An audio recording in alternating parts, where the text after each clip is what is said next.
What I wouldn't have given to be a fly on the wall for this fucking fight. All Nick could say was that he sells women's underwear on the side for extra cash and that he couldn't sell hers because that would have been mean of him. Viewer discretion is advised. You are listening to Wine and Crime, the podcast where three friends chug wine, chat true crime, and unleash their worst Minnesotan accents. And deal with tech problems for an hour. Y'all have no idea what it takes to make these fucking episodes for you, okay? You wouldn't think it's much. Okay? It's You the don't same know. process that we have done for like 400 episodes, and yet something new and different always goes wrong. Every fucking day. Yeah. It's fun. Anyway, It's always an adventure over here at Wine and Crane. Yeah. We have fun here. Just gonna be hitting my oney all day. Oh, my gummy. Ooh, great Thanks idea. for the reminder. These taste too good. I know, they're tasty. Anyway, who are we? Okay, well, shoot. I can't do that because I'm breastfeeding, so Sucks to suck. I'm Sucks to Kenyan. suck. Sucks for Sonia to suck. I'm Kenyan. Sucks for your child to be sucking. Sucking your those child to be sober. Yeah. Ick. I'm Lucy. I don't know. I'm Amanda. Yeah. I'm Amanda, and if you're watching at home because you're a patron, you can see my new lip filler. Yeah, your lips do look luscious. Mm-hmm. They do. It's a little distracting because, like, apparently I just know what your regular lips look like very Apparently. well. I love it. But they look good. Thanks. We have a very special fan pick this week brought to you by Kelly Tobin. Oh, Kelly Dobbs. And Kelly has selected the topic of dorm disasters. Whoo, y'all. And also selected my case, which is really fucking sad. Who knew that the fan pick would be dark as Really hell, fucking sad. traumatizing. A little bit of Tobin trauma. Yeah. So we will get to it. But first, Amanda, what is our wine crime pairing for dorm disasters? Well, not only has Kelly blessed us with such a glorious topic, she's also blessed us with not one, but two recommended pairings today. The more the merrier. The more the merrier. So she gave me some options. I am going to feature both pairings, and I'm going to start with the wine pairing that she recommended. So she recommended the Bouza Tannat, Bouza. And this is a gorgeous wine from Uruguay, and it contains, so gorgeous. And it contains, it's a pure Tannat, and it contains grapes from 3 specific viticultural regions. This was really cool when I was reading about it, because like if you care at all about science or are interested in geology in any way, this kind of shit always blows my mind. So the different regions where these grapes came from are from Melilla, which is a fairly cool climate site that like surrounds the winery. So it's getting that like very cool, dry air. And then they get grapes from Las Violetas, which is a warmer site with more clay in the soil. And it's like 15 miles north of their winery. So they're like traveling all over to source these grapes. And then the third region is Pan de Azucar, which is one of the country's premier coastal vineyards. And it's a site that sits below the world-renowned rock formation of the same name. So it has this like very specific type of minerality in the soil. Cool. It's like an hour east of Montevideo. Isn't So that Azucar sounds really pretty. Isn't Yeah. Azucar sugar? Yep, or sucar. But yeah, so like the sweet, there might be like a sweetness. I don't know. Like a sweet but bread. yeah, that does sound like sweet bread because pan is bread. But the sweet panhandle. But this just makes me want to freaking travel to all of these places. And then the vineyard rows in Melilla, where I think is where the actual vineyard is. That's why they like have access to that region. Their soil has a 2-foot like thick pink granite topper from a local quarry that they like put into the soil. So it radiates additional heat for their grapes because it's cooler and they want to generate some natural heat to help that Tannat It's a thrive. blanket. It's Yeah. an earth blanket. Pink granite blanket. Isn't that fucking cool? I'm love obsessed. the That's so ingenuity. I know. It's brilliant. Also, a friend of mine who listens, shout out, hey French, has like gorgeous pink granite or maybe quartz, I don't know, countertops, and like I'm obsessed with them. I mean, yeah, that'll do it. But as a result, this wine or this process yields a wine with a very expressive nose. Like it's very dark fruit, like mulberry, raisin, kind of like a subtle spice. It does have some similarities to Grenache, but it's most commonly similar to like Cabernet. But this has like a little tiny bit of smokiness to it. It's going to have a really velvety mouthfeel, but a nice dry finish. And those like lip smacking tannins, so good. And the bottle retails for like anywhere between, I saw it on sale for $19 up to like $24. Wow. Great price Yeah. for a bottle like this. You can order it through wine.com. She is 14% ABV and she's a papper, so you can make sure you order your wine keys from our online store. But she also sent us, because I just think Kelly knows how much I love a good marg. Oh, yeah. So she sent us her mom's margarita recipe. So shout out to Kelly's mom, who keeps it simple with 3 cups of tequila, not specified. I guess whatever you got on your bar. I think I had the like Reposado or Hornita Silver or whatever. 2 cups of lime juice and 1 cup of agave. And this is not great. the whole thing, but that's what I'm sipping on today. Sounds delish. Yum. Cheers, y'all. Also, one of the drunkest I've ever been times was in a dorm playing what the fuck is it called? With the Quarters? cups and the ball. Beer pong. Beer pong. Oh my god. Margarita pong. Margarita pong. Wow. Ew, you were the playing it first with time I- margaritas. Yeah. That's It you was basically really took fun, shots actually. the whole time. The first time I played beer pong, quote unquote, at visiting a college, I used Boone's Farm because I Yep. didn't like beer. Equally nasty. I think I've only played with beer, and that's almost worse. Iowa, am I right? I know I went to school in Vintage Iowa. Iowa. There was a lot of beer. A lot of beer. I remember visiting you freshman year at UNI and being like, I have never seen this much beer in one place. UNI was a very classic trope of an American college. Yeah. Absolutely it was. Like Yeah. you expect Stifler's mom to just like appear. It felt Yeah. like we were on like candid camera. yeah. It was like a movie set. Yeah. Yeah. It really was. Like Animal House. But in the early 2000s. Love it. Anyway, well, Anyway, I would have Cheers. expected for the pairing for dorm disasters to be like boxed wine or something. I know, Something but you can these- hide from your RA really easily. I totally get that, but these were Kelly's recommendations, and I appreciate that she's not trying to make me drink shitty wine or a crappy margarita. So I'm taking the W, as they say, Yeah, right. among the cool kids. we used to drink Keystone Yep. beer. Yeah, honey. Absolutely not. Natty Ice, big time. Mhm. And like, was it like Kirkland sparkling wine or whatever? Mhm. Is that what it's called? They're wine coolers. Kirkland The is like the BJ's wine Costco. coolers. Yeah, Kirkland's the everything. Costco Oh, brand. not Kirkland then. It was a different kind of sparkling something. Shit. No, it couldn't even. Franzia? No, Ugh. I'll find it. Oh, You- God, you it was work bad. on it that. was sweet. You work on that. The shit that comes in a jug.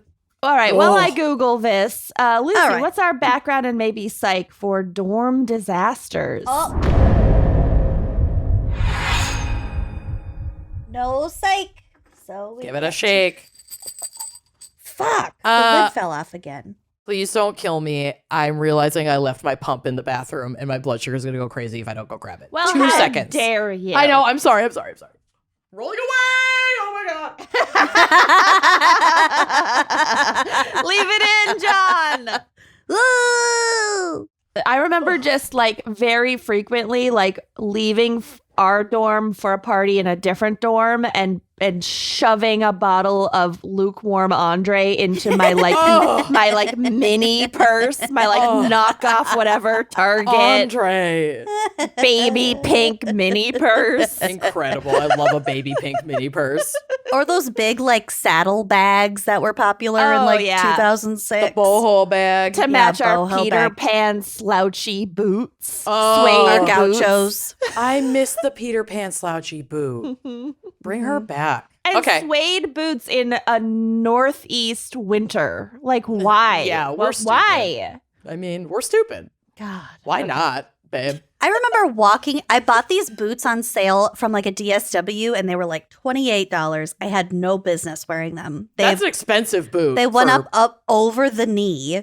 They had a What? huge heel on them, and I can't picture you in this at Me all. either. I thought I was turning a new leaf in terms of fashion, and we went to a party, and it was in January, Oh, no. and I had to have my friend basically carry me home because I couldn't deal with the shoes, Oh and I my couldn't God. go barefoot because there was snow. The shivering, walking in heels and no coat. Oh. And for what purpose? It's not like a freshman boy on the street is gives gonna a shit about your footwear. right, or your You're coat. a breathing woman within range of him. You got a It's warm good. hole, you're in good shape. It's Let's a rite go. of passage. I feel like this is a good introduction to my segment. So we're Great. keeping all We're of this in. transitioning. Keep We're it all in, I guess, including my slide away across the room on this disaster chair.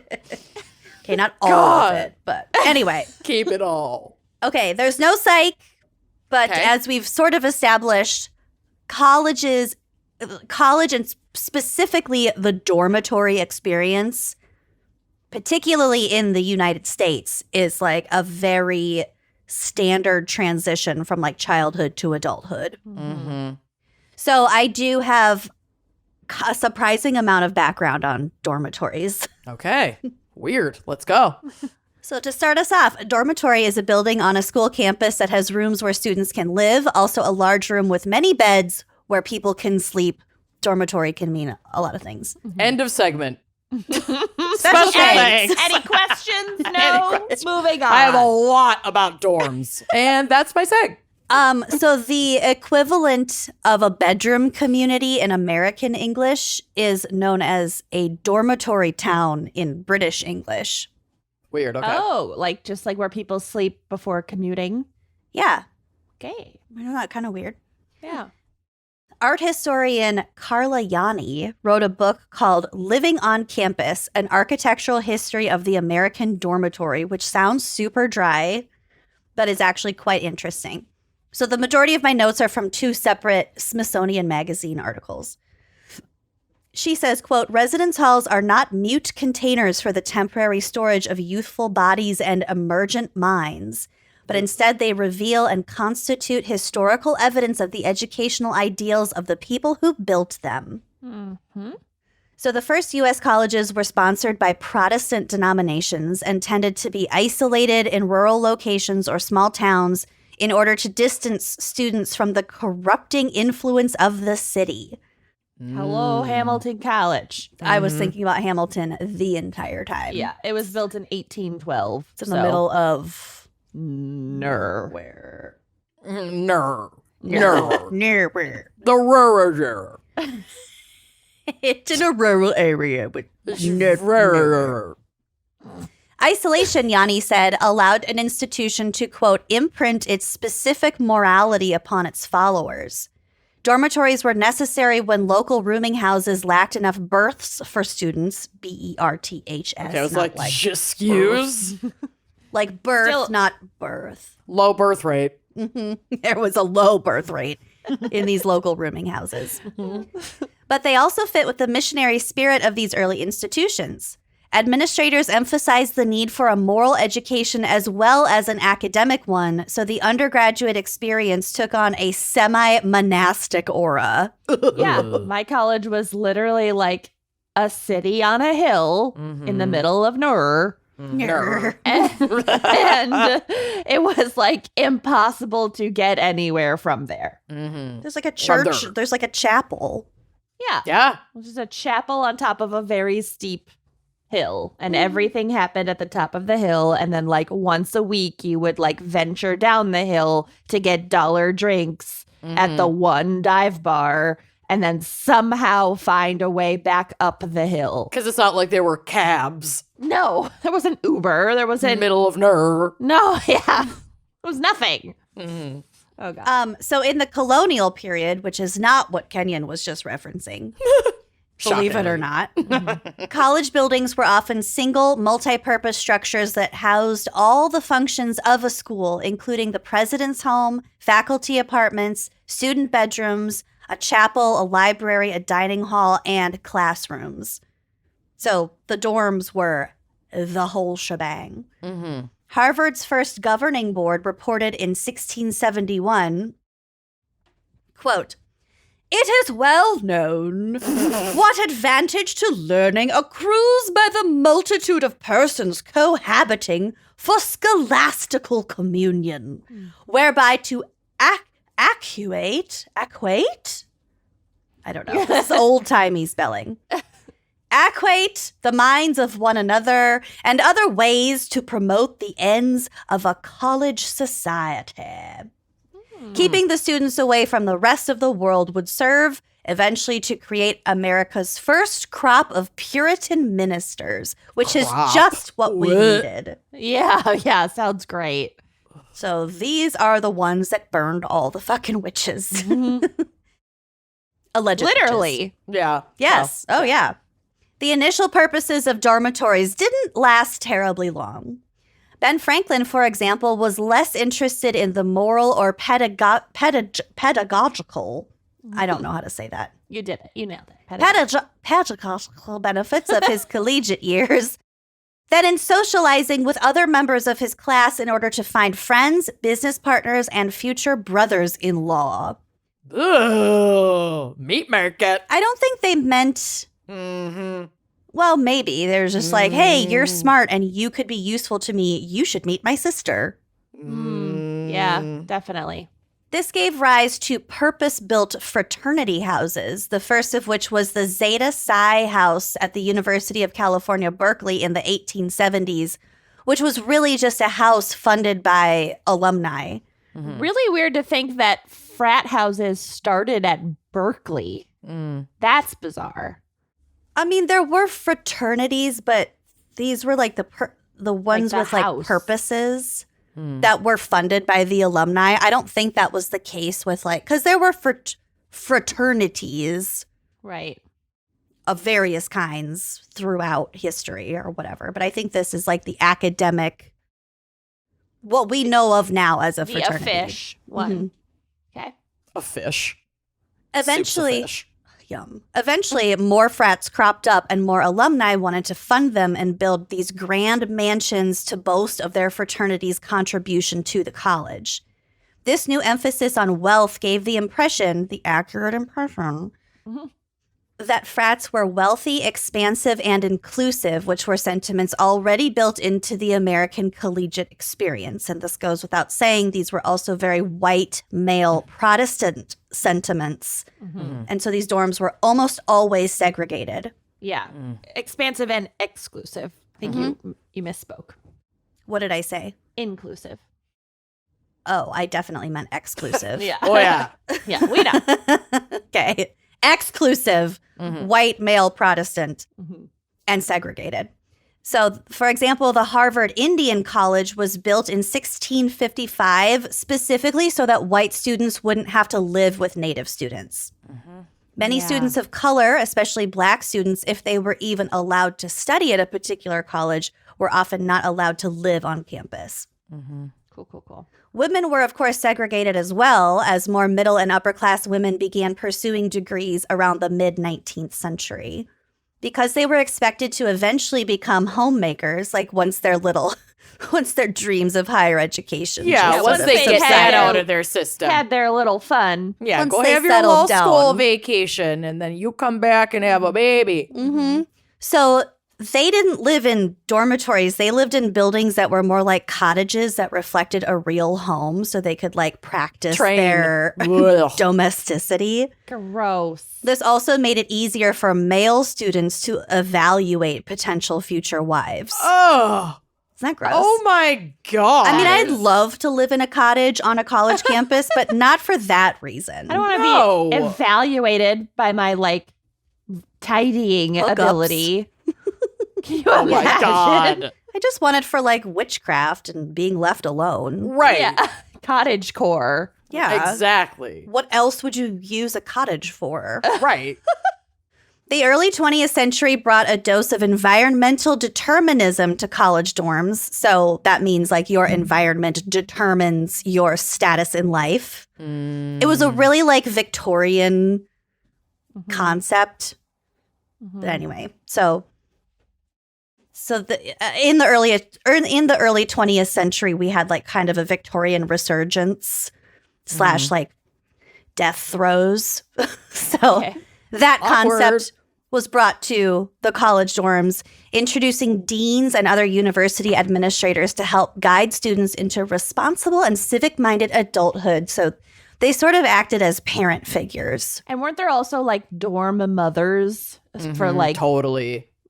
male and female dorms where they like, you know, oversaw like the cooking and the, you know. I mean, there are still those people in fraternities RA. and sororities. Yeah. There's still like, in a lot of them, an older person who lives there who cooks for you and like keeps shit under control. That's wild to me. Yeah.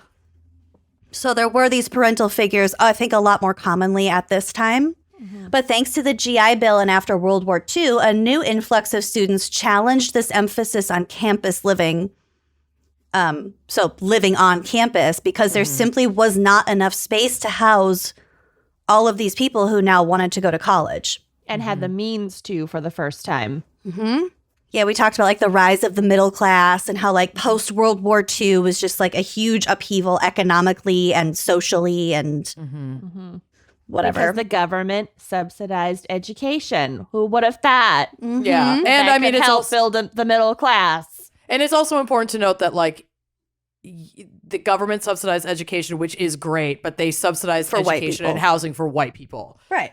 Like pretty much exclusively, including with the GI Bill with like all this dog whistle language. So like, you know, that's part of it too. I mean, I Like, think let's give economic advantages to a middle class that we particularly want. I very intentionally did not go into the Right. a white lot. supremacy aspect of American colleges because It's everywhere. It's in everything. It's man all. it's too much for this episode. Yeah. This is not where we're going today. Mm. Okay, so more people wanting to live on more people attending college, more people wanting to live on campus, issues with housing. This led to the growth of the type of modernist high-rises that this author Carla Yanni's colleagues so lamented. I guess I skipped that part. Basically, she started writing this book because she was talking to some of her fellow professors at a college, and they were like, look at these hideous fucking buildings. Like, who built that? What were they thinking? And she's like, That's my thesis now. what do you mean, what were they thinking? Let's dive in. I mean, Hamilton, again, had, it was a small campus, but it was cut in half. There was like a central like road down the middle. And on one half was like the original old college with like the old pretty buildings and like old campus and new campus. Yeah, literally, You mostly lived on old campus, but then your junior and senior year, you were in new campus. I feel like With the rugby guys? I feel like a lot of college campuses are split up like that. yeah, we literally called it the light side and the dark side. New campus was ugh. Yeah. So Uggo. the dark side, the newer side, was built in like the 60s. It was very brutalist architecture. All it had concrete. like all concrete. That's and, where like, you lived. Big giant sophomore year I lived there. Big giant windows, and like these dorms were like absolutely not designed for Northeast winters. There was no insulation. Like they had been taken like whole hog from like some campus in like Arizona, and they were like, my great. God. They plop were that probably here. built in a panic because they didn't have beds for all the students that they wanted to take money from for them to attend their school. Well, it was originally the dark side was the women's college, and it had a different name, and it was like the sister school and whatever, and it was built in the 60s. And then when they merged the two, they were like, okay, great. These two totally disparate looking places are now one place, and we're going to put all the tours and freshmen on the pretty side. Yeah. To They put up lure like you a in. giant partition. Like, oh, that's under construction. And then sophomores and Pay juniors no are attention to the campus shoved behind the to curtain. the dark Behind the side. And then seniors can choose, so they would choose like the pretty light side. But yeah, it was not cute. Some of that architecture from the 60s, let me tell That's you. hilarious. It was I remember fun eating as hell. pizza in that rugby dorm so distinctly. Oh, that rugby dorm. I Yeah, can lived smell with the- that dorm. I lived And I with was the there men's rugby once. team. The fucking concrete walls, though, very dorm, like classic dorm. And I didn't get this injury at Kenyon's college, but I did at another dorm get a sexual injury for which I still have a scar because I was on top in this guy's like twin bed that he Extra had long against, twin. Extra long twin. On he had risers. against- You have on to special risers. order your sheets. Yep. That he had against a wall. Yep. And it was just Oh, the hand concrete scrape on block.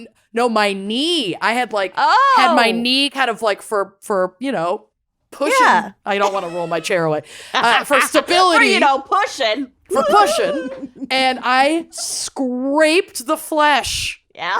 And I was in the throes of passion, so I didn't notice at the time. Get done, I'm like, Jesus Christ, my knee is on fire. What the fuck? Scraped all my skin off. Still have a scar there. Yep. Concrete will get you. She'll fuck you up. Concrete is unsuspecting, especially like that 70s concrete. Oh yeah. Our dorms also on the dark side were all like interconnected. So it wasn't like there wasn't a hallway. You could just go from like the common room of one suite straight into the common room of another suite. There was Hate not that. enough privacy in there. No. So like we had rooms that you could lock the door, but I don't think you could lock the door to the common room. So people could just cycle Be in your through. space. Yeah. I don't know. I don't like know, that. dude. It I was don't wild. like it. Mm. Fun, but weird. Okay, so The Kenyon Lang story. these oppressively modernist high-rise cookie-cutter dorms were relatively quick and inexpensive to build. As Carla Yanni writes, however, quote, modernist architecture, this is what we're talking about. Modernist architecture was, by its very nature, rigid and repetitive, and quickly became a metaphor for the misery that dorm dwellers felt about their lives as subjugated students. Yep. Wow. It was pretty dark. That's fucking dark. There was no Wi-Fi. She is not wrong. Wi-Fi cell did service. not exist. Didn't exist. Oh no. yeah, no Wi-Fi. It had started to exist because it was specifically banned. My sophomore year of college, it was illegal to have a Wi-Fi router in your dorm room, and you could for get God's sake. like expelled Why? if they found one because they thought it was 'Cause a they- security risk. Oh, well, at the time it probably was. I had a secret Wi-Fi router. Everyone did. I remember having to buy a $20 purple Ethernet cord from the school. They were so long; they were like 50 feet long. They were really fucking long. Gen Z is having a fucking going into a coma, as they say, as they listen to I also this. had but a- they're also not listening. I also to had this, a so there's that. landline in my dorm. Oh, freshman year. yeah. It was a big deal when they implemented key card access Oh, to yeah. our dorm buildings. They didn't do that till senior year. We had physical keys. Metal Metal keys keys. on Yep. a ring. Yep. I had that my entire dorm experience. We never had key cards. Yeah, we had key cards and we were of two minds about it because then they could like track where you Yeah, were. Not when that you're anyone going- was actually looking at that data, but we were like, they're tracking us. We really did come I'm not of getting age that vaccine. They're at a- chipping us. at a really unique point in technological history. Yeah. Because we did not have digital cameras in high school. We didn't have cell phones in high school. We had to write notes and I mean, I make had a cell phone in high scrapbooks. school, but I borrowed my dad's cell phone my senior year of high school. Yeah, senior year I got one, I think. that's when I got one too. Otherwise, borrowed my mom's. Okay, subjugated students. These residence halls made students feel anonymous, more like products than people, and which was a feeling at odds with what Yanni terms, quote, the calls for radical change being heard in the 1960s. Mm-hmm. So she writes, students rejected these in loco parentis, which was sort of that administrative people who like kept an eye on them to make sure they were developing into good civic-minded adults. Mm-hmm. So Little students Puritans. were saying, we don't need caretaking. We are adults and want to be treated as such. Mm-hmm. So this radicalism manifested itself in the students' living arrangements. This is so cool. Integrated dormitories and projects like Kresge College at the University of California in Santa Cruz, which tried to imitate the, quote, urbanism of an Italian hill town. Cool. Oh my God, this is reminding me of Monte Casino, the like casino and shopping mall complex that was Grand by my Casino house Hinckley. in South Africa. Oh, God. It just, it's like Epcot, but Yeah, like like a small Epcot. Italian town. Drinking but around the world. But a casino and It's shopping mall. Vegas. Listen It's to Vegas. how magical It's the this Venetian. sounds. The residential area built around the site's redwoods included not just dormitories, but also cafes, laundrettes, meeting spaces, and classrooms in what were termed living learning units.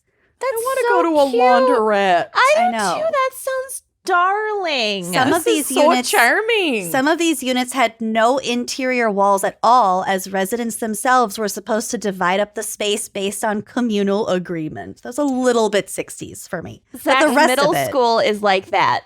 It's where a cult. it's basically the building is shaped like a donut, and there are no interior walls. The whole middle school, and I don't know. It works. It's cool. They have like bookcases and things to like divide up the space. So it's like a donut, but then like the center is maybe like windows, and then it's like slices of a pie. Each room is like that. there are no walls. slices. There are no How do they do separate They classes? use furniture and That gives me hives. It reminds me of an open workspace that has been attempted in corporate America, and I fucking hate it.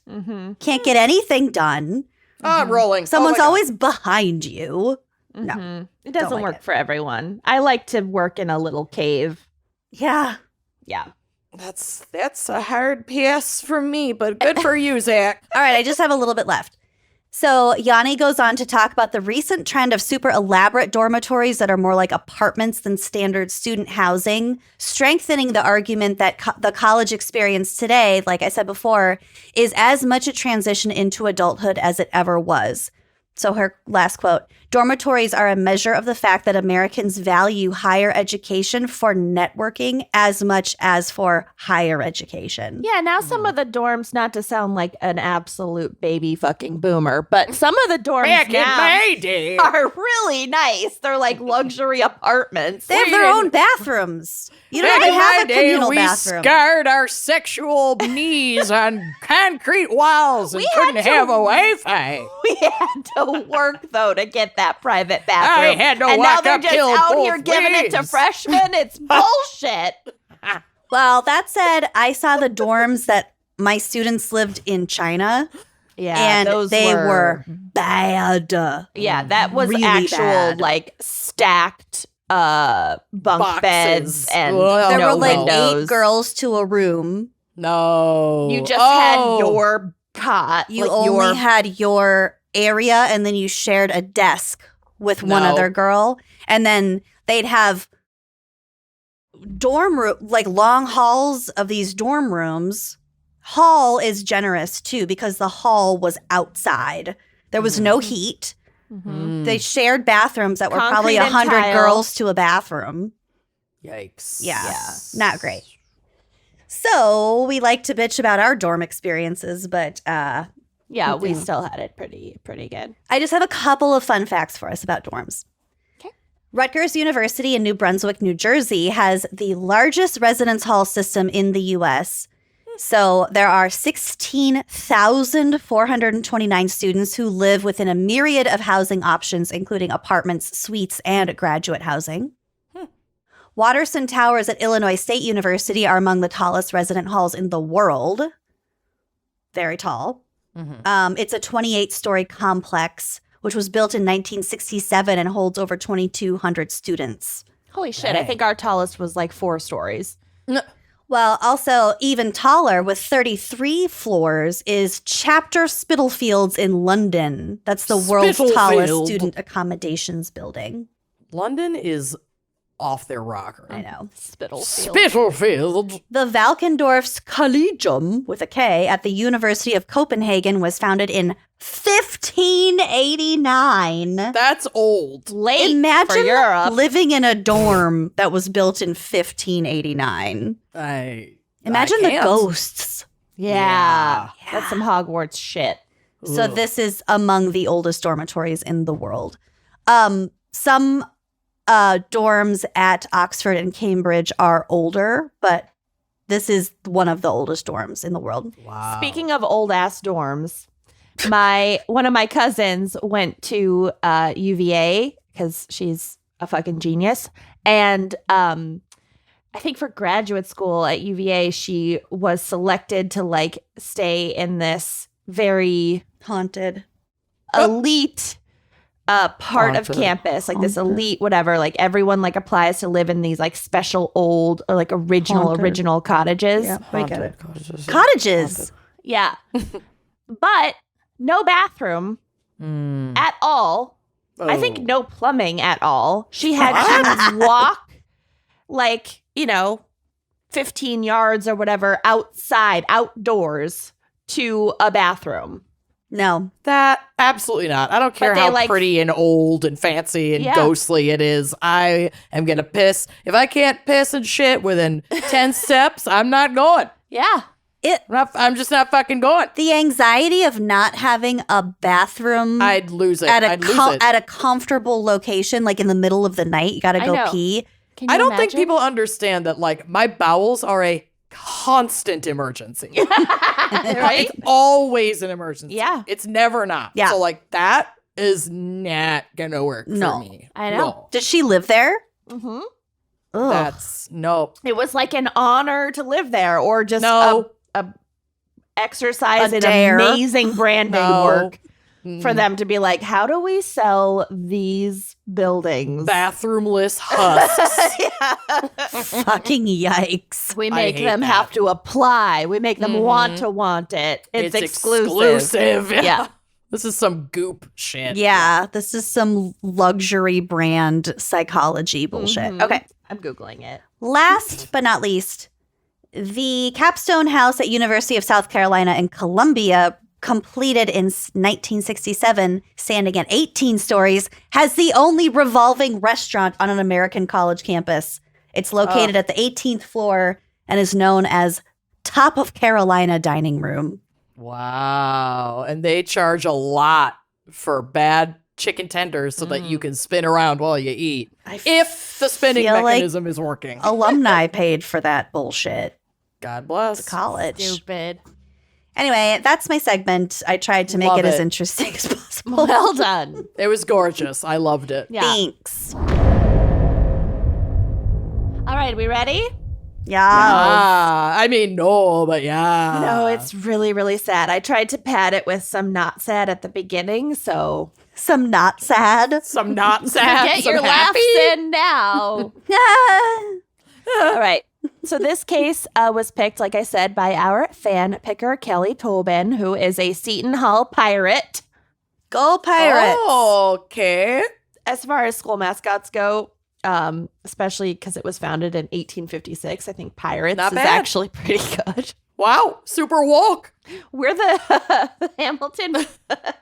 Hamilton is the Continentals, like the Continental soldiers, like The continental breakfast from Holiday Like Inn. throw it over your shoulder. Older like a continental soldier. Yeah, like from the Revolutionary War, Continental Did- soldiers. Did the Wow. founders' ears hang low or what? But so people would say "Go Conts," C-O-N-T-S. No. No, it gets worse. Go cunt. It gets Go worse. Cons. So then, I can't. for grad school, I went to Tufts, And Tufts' thing is an elephant, and they're the jumbos. So I'm a jumbo con. I'll say. I am definitely special ordering you a jumbo cont, like collegiate t-shirt. I want a bumper sticker. I have to design my it. My daughter is a jumbo cat. Proud parent of a jumbo cat. My son is gay. Sir, my son. I desperately want that as a bumper sticker if anyone wants to design it with Hamilton College and Tufts University. I want to get a baby on board sticker, but it just says my adult son on board. My giant cont on board. Huge. Okay, anyway, so I had to share that. Okay. Wait, I was in Nashville last week, and their hockey team is called the Predators. Yeah. But they shorten it to Preds. Oh, yeah. Go Preds. Yeah. Not good. You gotta do better, guys. Yeah. Yeah. Well, predator is that's a mouthful, you know? Preds. It's a lot to pronounce. I'll take Also- Panthers any day. Yeah. Weird associations there. Okay. Moving on. So, Seton Hall University is in South Orange, New Jersey. It is the oldest Catholic diocesan. I don't know how to say that. University, like diocese. Got it. Diocese. Sure. Diocese. In the U.S., it was founded in 1856, just 3 years after the Diocese of Newark was established by Pope Pius IX, who was an asshat. I Googled it. I Googled it. It said he's an asshat. He's an asshat. Confirmed. Tap hit, ass hat. The first bishop of Suggested. Newark named the university after his aunt. And there's a photo of this lovely lady on the drive. Is she a huge cunt? Is his aunt a huge cunt? My Seemed nice, very Catholic. So Mother Elizabeth Ann Seton. Oh. Her bonnet. She She has a severe profile. She is always pictured in that bonnet. That was the bonnet. Yeah. That bonnet. She eventually became the first American-born Catholic saint, and she has her own shrine in Maryland, which is open daily, and it is just minutes from the National Fire Academy. So Wow. it all circles back. Good for her. No. Oh, no. So Seton Hall today is home to just over 6,000 undergraduate students and almost 4,000 graduate students. Zach, inexplicably, is a Seton Hall basketball fan. Men, I don't understand you. And There's no explanation. there is an explanation, and the explanation is that Didn't you say inexplicably? Yeah, but but now now I'm there gonna is an explain explanation. And now I'm going to explain it. Zach is a Seton Hall basketball fan. Explicably.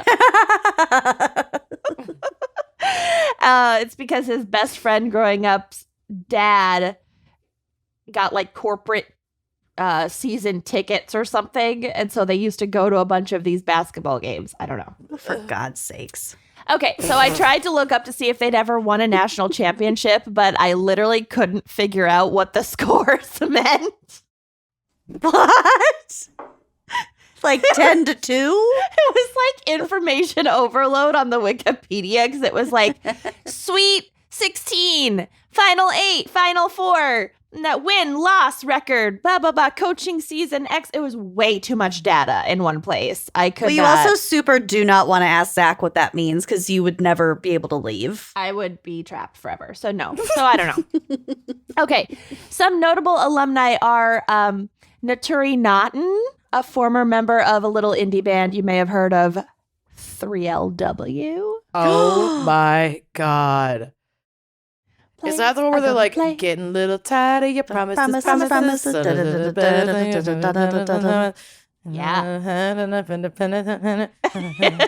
favorite was the one who kind of sounded like she had a speech impediment. No more, baby, I'ma do right. Okay. Yep. Got it. That was their number one hit. And Getting a then little tired of your promises. Okay. Wow. Okay. It's all coming Also, a back. ton of New Jersey politicians went to Seton Hall, including Governor Chris Christie, and I put a picture of him on the Jersey Shore yelling at someone holding an ice cream cone. He's just yelling at the sun. He's not yelling at a person. That was like the moment that his hopes of any kind of like future political career ended, was when he it's just not. was like, This man's still in it. he's trying. He's wearing an Italian-American flag shirt. Listen, I love Chris Christie. Chris Christie angry holding an ice The cream picture cone of is Chris so Christie on the beach after he had told like everyone to evacuate for like He's Hurricane alone on Sandy the or some Jersey shit, and Shore. he's just like enjoying the shore by himself. Thinking he wouldn't get photographed doing that. What a I love that fucking man. idiot. I mean, like, he's horrible, but you get it. I love him. Oh, it's like the only good thing Donald Trump has ever done was like Shut down destroy Chris Christie. Has he been arrested yet? It's already 3 o'clock. Actually use this man as human toilet paper. Oh, yeah. Bullying Chris Christie is so funny. And the fact that Trump did it the only good thing he's ever done in his life. Yeah, that's Okay. true. Also, U.S. Supreme Court Justice and destroyer of reproductive rights Samuel Alito. On a totally different end of the spectrum, King God among men, Dulé Hill from The West Wing. And famously fictional character Anthony Soprano, who in his storyline dropped out after a semester and a half. So, What about Sucre from Prison Break? I don't think Sucre was a college grad, but Good for him. I feel Me like and Sucre got something in I common. feel like he would have fit in well at Seton Hall, if I'm being honest. Like it's I not like this. it's not right. Great. Okay. All right, enough case padding. So on to this horrific, senseless tragedy. Well, Enough of the not sad. Let's move on. Yeah. Okay, it's really sad. But there Yeah. are moments of perseverance Levity. and renewal. No, not really moments of levity. Okay. it's going to get my oney out again. In the 1999-2000 school year, Boland Hall was the largest freshman dorm on campus, and it had dealt with a lot of false fire alarms during the school year. That is a common theme on a college campus. People love to get drunk and pull the fire alarm. And this case is why you don't do that. Yes. Yes, it is. It's so bad. I was telling Kenyon earlier, I kept like running into her case while I was looking for stuff to cover. Mm-hmm. And I didn't read that much about it, but it like everything points back to this Don't fuck with as a fire cautionary alarms. tale. Yeah, you do. And I don't know this Not case at funny. all. Okay, well, Also, we were evacuated at like 2 a.m. one time from Campbell Hall because somebody put a bunch of tinfoil in the microwave in our hallway. Yep, that starts fires. That's legit. At least that's Yeah. an accident. It was not an accident. Oh, They put it on and then turned it on for like 30 minutes. And then our friend Dirk Blurk was walking down the hall and he saw it smoking. So he opened it and like flames shot out at him. Well, I want. And I upon think his what Kenyon- retelling, he just screamed, "Holy moly!" And then the fire alarm went he off. could've- Kenyon could've been probably really means like a hurt. drunk, like someone probably didn't put that in there They did to it- light the thing on fire. No, I think they did. well, that's really it was fucked. arson. It was just tinfoil in Oh, the microwave shit. for 30 minutes. Oh, yeah, Okay. that would be Because I arson. did read a story about a guy who was so hammered that he came home, put a Pop-Tart in the microwave, but never took the Pop-Tarts out of the foil wrap, and then thought he was nuking it for 60 seconds, but he put it on for 60 minutes Yeah. and woke up to his dorm on fire. But he was just asleep. He had passed out and he was so drunk he had no idea. Microwaves should have a setting where if you try to It put it on auto for shut off. more than 3 minutes, it says, asks "Are you sure?" Are you sure? It's got a save built-in lives. breathalyzer. No one would ever be able to eat mac and cheese ever You have to again. blow Basically, for the 10 only time full I use the seconds. microwave is when I'm drunk, so I would never be able to use But the it microwave. shouldn't let you put it on for more than 3 minutes. Mhm. Like, how often do you need a microwave for more than 3 minutes? Popcorn. Never. Popcorn's usually 3 minutes. Yeah, 3 minutes for popcorn. Okay. Anyway, well, so a lot of false fire alarms at this dorm that year. There's been a fire. Or has there?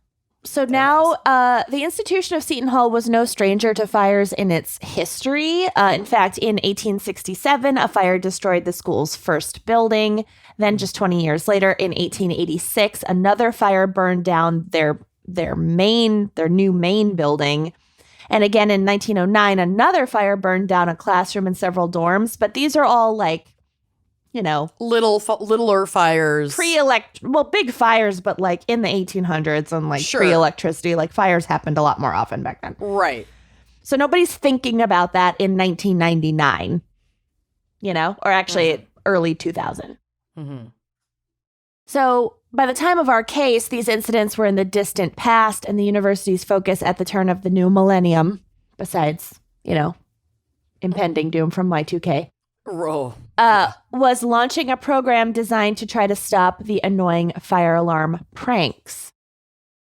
There had even been RA meetings about the dangers of pulling the fire alarm as a joke in all of the residence halls earlier in the school year, but the false alarms kept occurring because fucking freshmen. Mm-hmm. Is it like one person doing this? Or it's No. just a widespread joke? It was like a widespread joke. Prank. It sounds like a lot of people were doing it. Mm-hmm. Not to excuse it, but it was happening so often that people were not taking Leaving. fire alarms seriously. Mhm. Right. So one student, Nicole Nacera, later reflected on this case, saying that when the fire alarm went off that night, quote, nobody wanted to get up because we had to get up the next morning for finals. Mm-hmm. Oh, it was finals week when we had to be evacuated too. Yeah, I remember people that. A lot of Love- these pranks happen during finals week because people are like finishing their last final at different times, so they get wasted and party and like pull pranks on each other. Yeah, and they It's think fucking it's really stupid. funny to like fuck with people. Fuck with who- other people's grades, basically. Yeah. So in the early morning hours of January 19th, 2000, two students decided to take the fire alarm prank one step further by, actually starting a fire. How the fuck? This is like if the Dwight Schrute office safety scene had killed a lot of fucking people. Basically, yeah. So it was around 4:30 a.m., which is really when like the good ideas start flowing. When students Sean, Ryan, and Joseph Lepore set fire to a banner in their Boland Hall dorm. It almost goes without saying that both Ryan and Lepore were drunk at the time and thought setting fire to the banner would be a great prank. It's hilarious. I love it. So they thought that the fire alarm would go off and make everyone have to go outside in 20-degree weather, and it's finals week, and hardy har har. And so Ryan lit a match, and they both passed it back and forth, like dicking around, before flicking it onto the banner, which we can assume was not an NCAA championship banner, although there's no way to know. Because I cannot read these stats and I refuse to ask my husband. Anyway.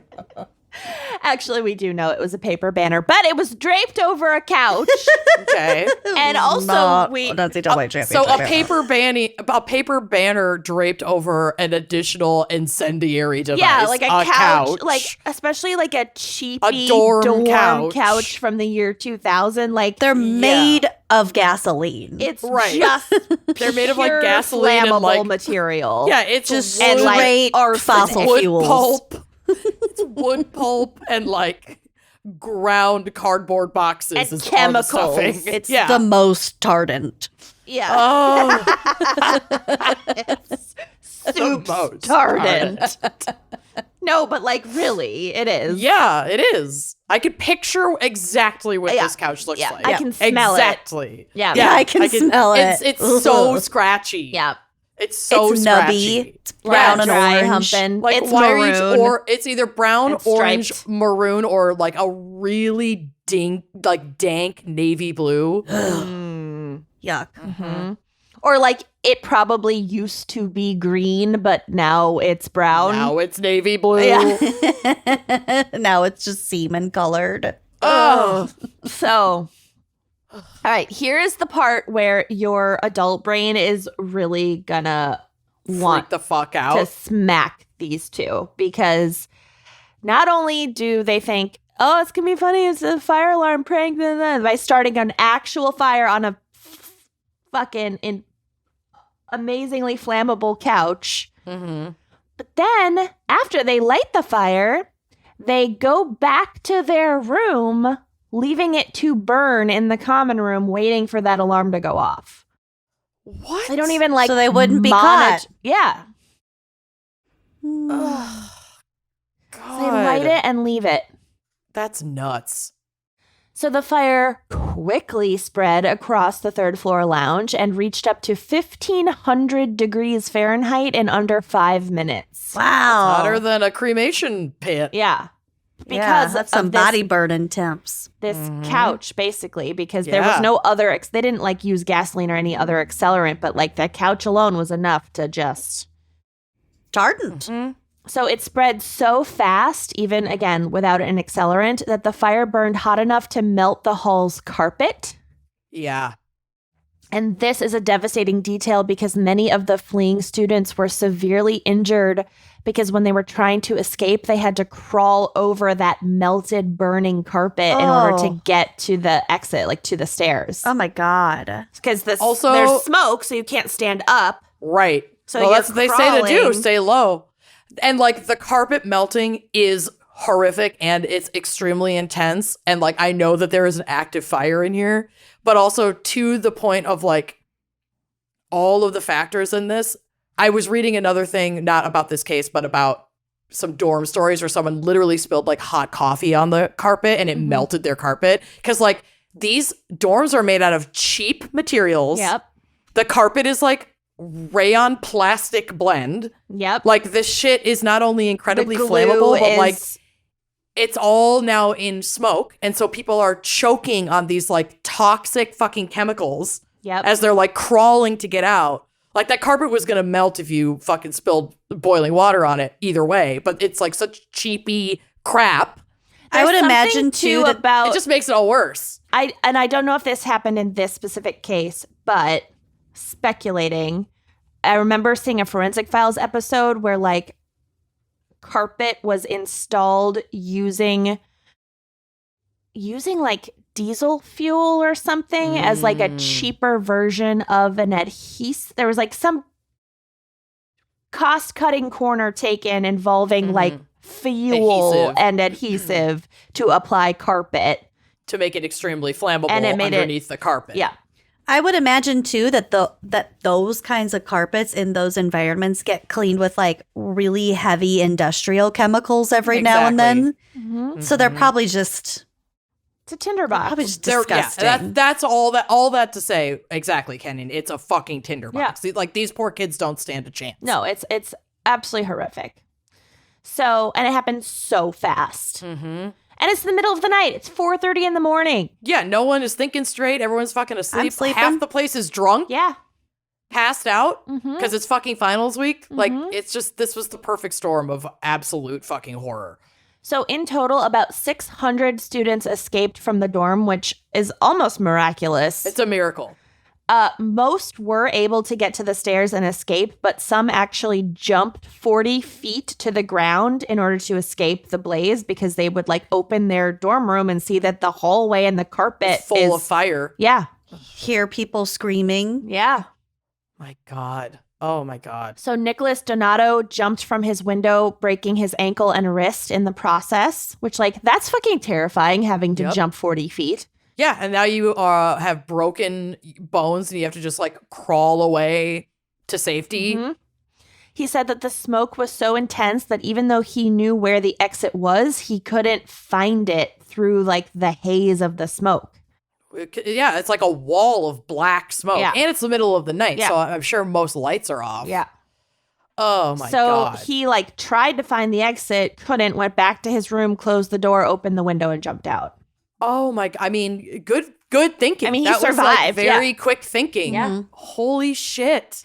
Some students tied bed sheets together and were preparing to climb out the windows, but they were rescued by the fire department who arrived at the scene. So, you know, it's a big dorm, so like certain rooms had more time than sure. others if they were Before it spread. farther away from the third floor lounge. Mm-hmm. Mm-hmm. Also, like, I've never seen, and like, have you ever tried the bed sheets thing? out of a I've window. never tried it personally. I've like seen it on TV. Like tying I've never bed sheets actually together? Yeah. to make a rope. Yeah. No, I've never tried that myself. Right. Have you? No, I've seen it in Practical Magic and like Yeah. cartoons, but Right. Exactly. okay. I've ripped a bed sheet before, and they actually do rip in a fairly straight line. They do. So because if of you the were to fabric, rip a bed sheet into like 3 or 4 strips, tie all those together. right. You That's think I'm it's sure that's what possible. they did. Yeah. It must basically. be real. I think it is real. Are you questioning whether that is a real thing? I'm questioning whether like how effective it would be, if it would work. I think it would be I pretty think effective. it would work. Yeah. Okay. My question was, how many extra sets of sheets did I have in my dorm room? That you were chill ripping one of them up. Well, to No, survive. Well, right. I'm saying to tie them together. Yeah, I feel like I had one set of sheets. Yeah. Mhm. I didn't Right? have 2 sets of sheets. I don't think I did. So that's only 2 sheets. Well, top sheet. Are we talking Yeah, but fitted if you're sheets? working with your neighbors on the same floor, Oh, I would right. imagine people were okay. all their sheets Oh, okay. and helping each other. That'd be my guess. Or if you're in like a quad or something. right. We need Okay. answers. All right. I mean, I think we just got them. Okay.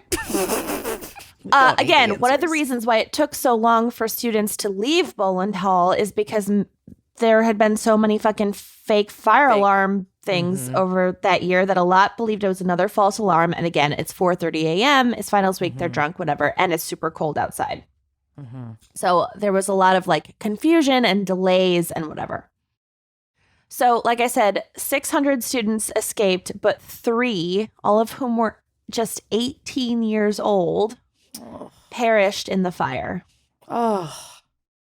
So Aaron Carroll and Frank Caltabalata died of thermal injuries. So, like, literally died Burned. To burned. death. Yeah. Their bodies were found in the 3rd floor lounge, which is where, again, the fire began. They probably had gone there either while trying to escape or Put it became out? aware of the fire first and Right. tried to put it out, would be my theory. Mhm. But initially, when firefighters found them, the theory was that they had been smoking in the lounge and maybe had fallen asleep and maybe had accidentally set the fire. Oh, so these kids are found there and they're like, oh, they might have started the fire accidentally. Right. at That's first. their initial theory, which like oh, makes sense as a theory. it does. But I got to imagine for the victims' loved ones, that's just like salt in the wound to like Oh, that they even for a moment were thought Blaming. responsible for this when they were just right. fucking innocent victims of this and maybe trying to help everyone help. else. I mean, that's my theory. Yeah. Yeah. Because why else would you be in there? Yeah. So after his death, Aaron Carroll's childhood friends started a charity in his honor, and it's called Aspiring Kindness, and it gives grants still to this day to first responders.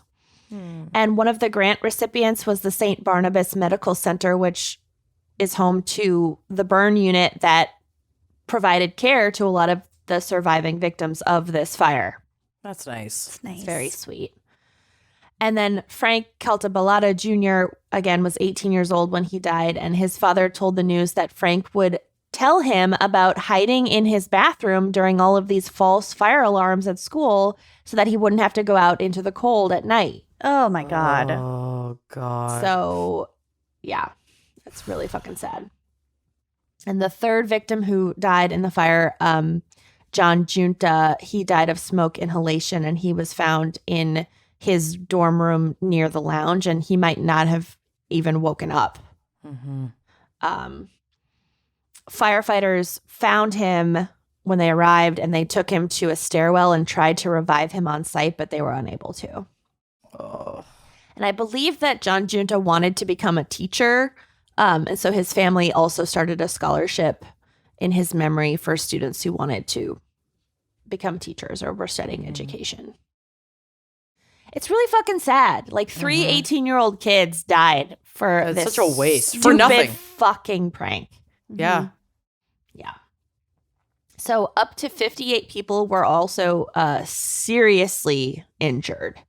And most were hospitalized for smoke inhalation, but some also had very, very serious burn injuries. So Sean Simons and Alvaro Llanos were both badly burned in the fire. Both had tried to exit the building using the stairwell that they normally used, but this path actually led them right to the fire because it went right past the third floor lounge. So they tried this path at first, couldn't, and then now they're delayed. They've wasted this time trying to do this one exit. Now they have to find a different exit. So Sean Simons actually had to crawl across fire, like the carpet was fire, to get to safety, meaning most of his third-degree burns were on his hands. And he spent a month in the hospital recovering, including 2 weeks in a medically induced coma. Wow. Oh, my God. And it was even worse for Alvaro Llanos, who opened the door to the stairwell and a fireball erupted, kind of like that microwave story. Holy moly. Yeah. And it burned him very severely across his face and chest, because literally he just opened the door and just was awash in flame. Oh, Yeah. God. Like that backdraft or whatever the fuck. The And he wind. spent 9 months in the hospital, 3 of which were a medically induced coma. Oh my God. But then his full recovery took years. I mean, he's severely burned face and chest. Oh. So Sean and Alvaro were roommates at the time of the fire, and in the more than 2 decades since their lives,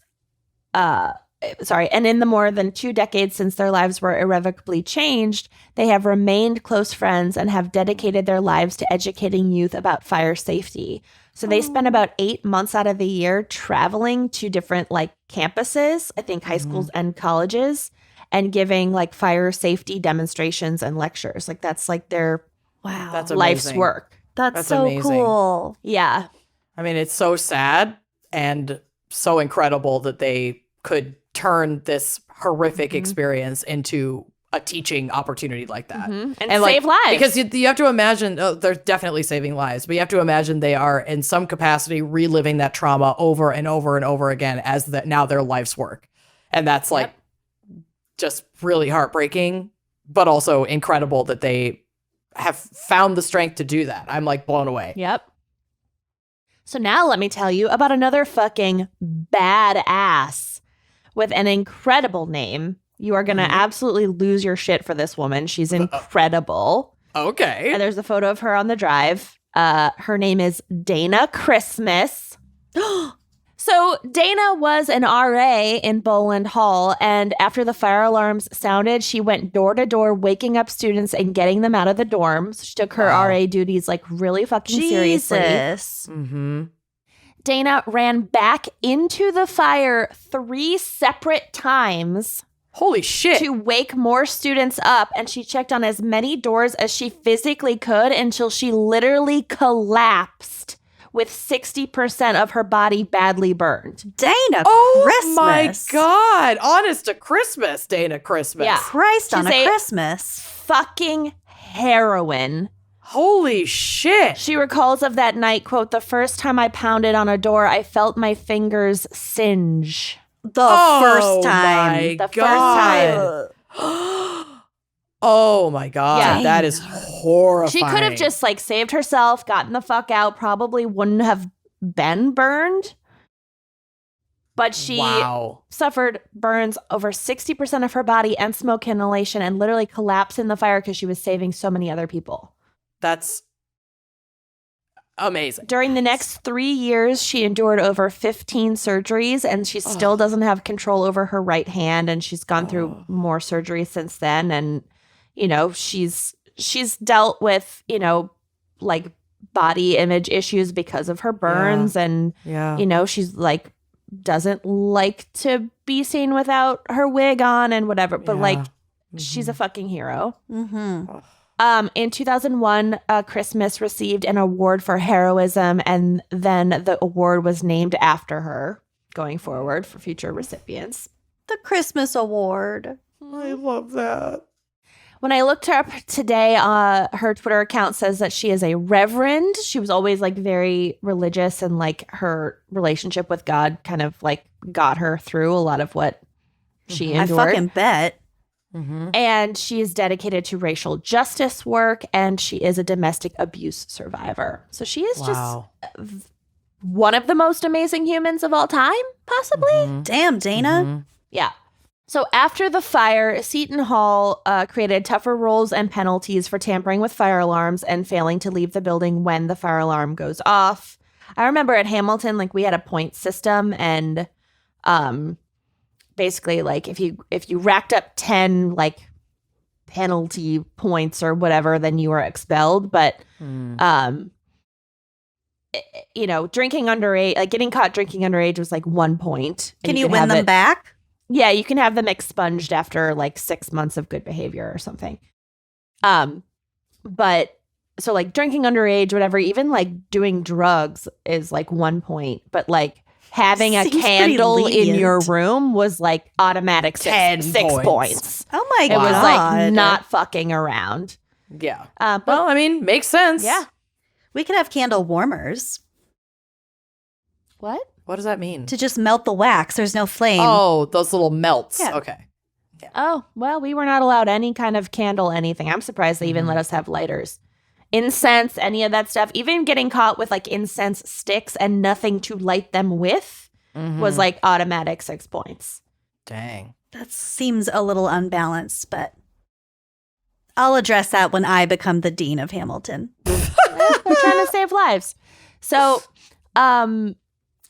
very fucking importantly, the floor of Boland Hall at this time did not have sprinklers. Oh, no. And The specific floor that they lit this fire on? yes, other floors in the dorm had sprinklers, and this floor, for whatever reason, did not have Come sprinklers. And on. sprinklers Oh could have my prevented this whole thing. God! Why? The one floor in the building. Did these fucking kids know that, the I boys? doubt it. Of I doubt course they not. knew it. They're clearly fucking morons. But of all the, I mean, God. Yeah. So you're just wait. So they obviously installed fucking sprinklers after this. Also, not long after, New Jersey was the first state to pass a law that there must be sprinklers in all dormitories. And it turns out sprinklers are really fucking important because just 1 month before this fire, there had been a different fire set on another floor in Boland Hall. This was a fire in a trash can. It sounds like it was set intentionally. I don't think it was by these same two fuckers. That floor had sprinklers, and the fire was contained with no injuries. Weird. Yeah. And you said that was 2 months before 1 this fire? month before. Oh my God. So they were all just like one-upping each other with these fucking fire pranks. It was bad news. On the federal level, after this tragedy, which is one of the worst fires in like U.S. history up to this point, the House of Representatives created the Campus Fire Safety Education Act, which lets colleges and universities apply for fire safety programs on campus and get funds to install fire safety mechanisms if they don't have the funds already to do so. When you say it was one of the worst fires in U.S. history, are you talking like monetary damage wise? No, in terms of deaths and severe injuries. Because yeah. 3 people Injuries. died, but 58 people had serious injuries. Okay. Forgot about the injuries. Seton Hall, the university, had legal immunity from negligence lawsuits because of its status as a religious nonprofit institution. Son of a bitch. That. Yeah. Fuck that. We're Catholic, so it's bullshit. not our fault that It was people God's died in a will. fire. Yeah. But in 2001, it reached a settlement deal with families of some of the victims. And it didn't have to do that, but it like chose to do that and like waived its immunity to like give these families a settlement. But So people didn't take them to civil court? no, they couldn't. They had legal immunity. It was basically out of like the goodness of Seton Hall's heart to like, and for like staving off that they wanted people to sign like NDAs. Like they wanted people to like shut the fuck up about it. So they reached this settlement deal with families of victims to make it go away. But they didn't have to legally. Mm-hmm. Yeah. Frank Caltabalata Jr.'s family is still angry at the school for not taking the false fire alarm incidents seriously enough. Like, they had like an RA meeting, but like... Yeah, like this was the false fire alarms in and of themselves were going on for a fucking while. For a year. And they didn't crack the fuck down on it. Yeah. But what about the clowns who set the fire for fun? Oh, no. So after the fire, both Ryan and Lepore fled campus. There was a 3.5-year investigation that led to an indictment. It charged both of them with starting the fire and with felony murder. On November 16th, 2006, so 6 years later, it was a long investigation and process. Mm-hmm. Both Ryan and Lepore pled guilty to third-degree arson and witness tampering. So they were trying to tell people to keep their mouths shut, probably. Lepore. Wow. Fucking shitheads. I mean, fuck you. The witness tampering just pours so much salt in that whole fucking wound. I wonder if the witness tampering could be tampering with each other, because they are also both witnesses. Could be if we both keep our mouths shut. Yeah, it might just be another charge to stack on them because they want to. Either way. Also, what is felony murder? We've talked about this before, and I never remember. It's just a real bad one. I think it's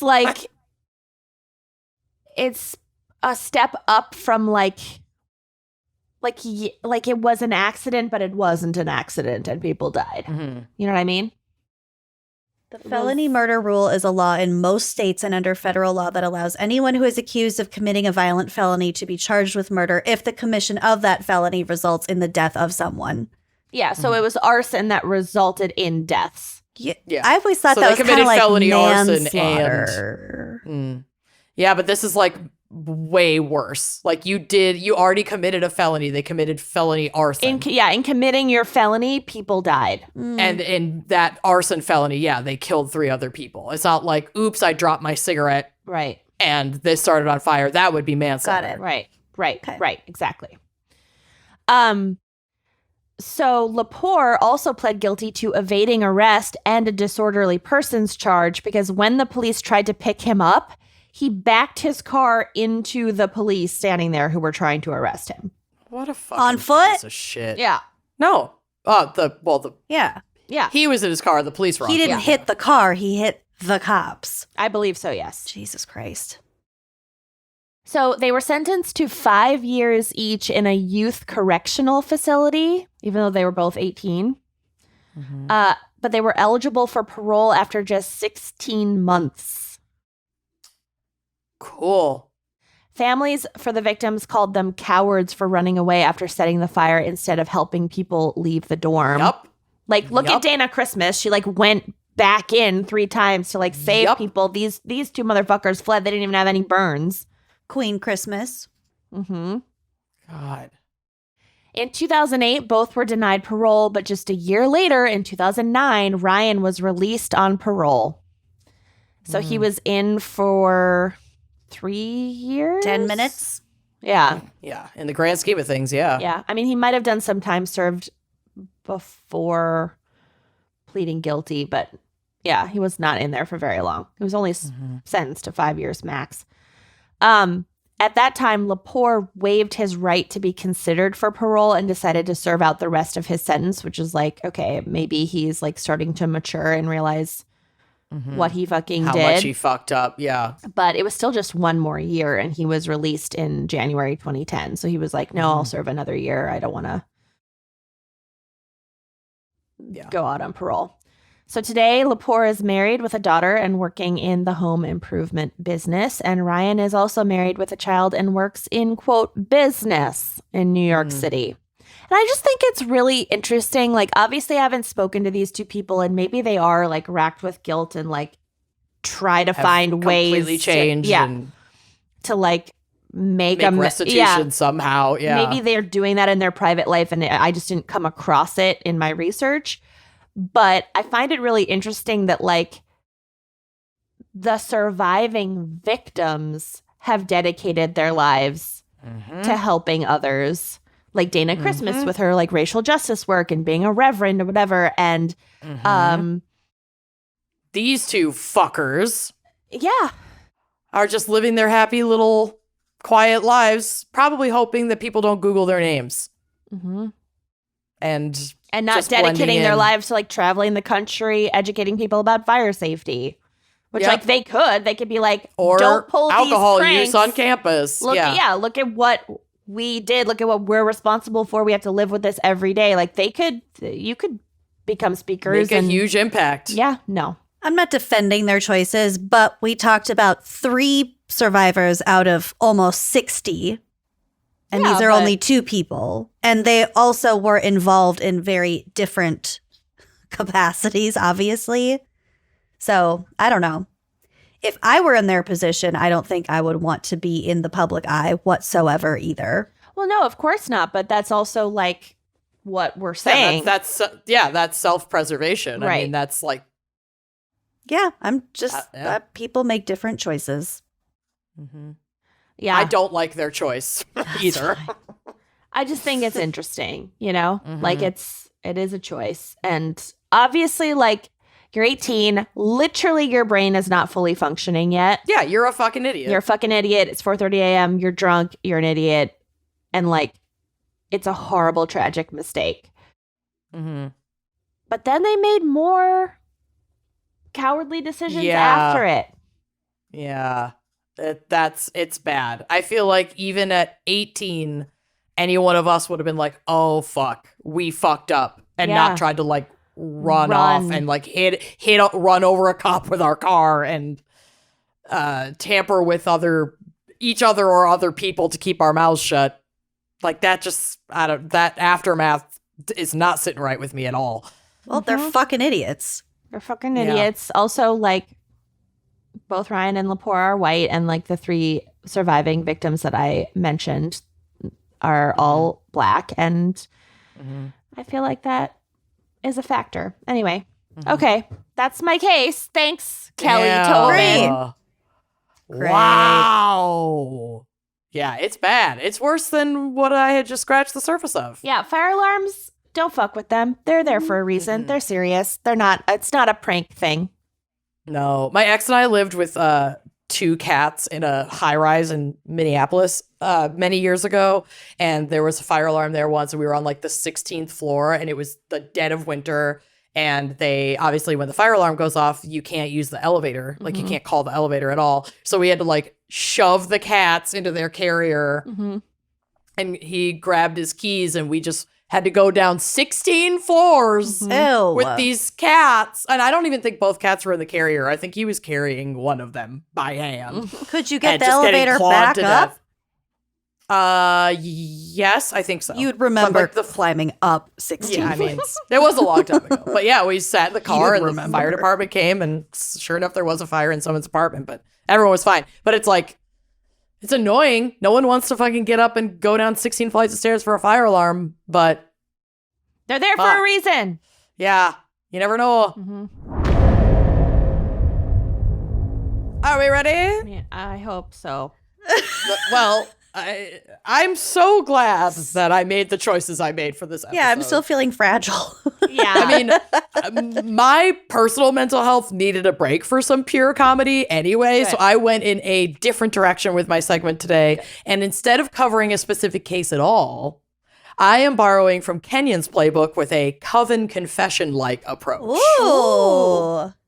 So I took to the internet, meaning basically Reddit, BuzzFeed, Ranker, to compile some of the most outrageous college dorm/roommate horror stories. Oh, thank God.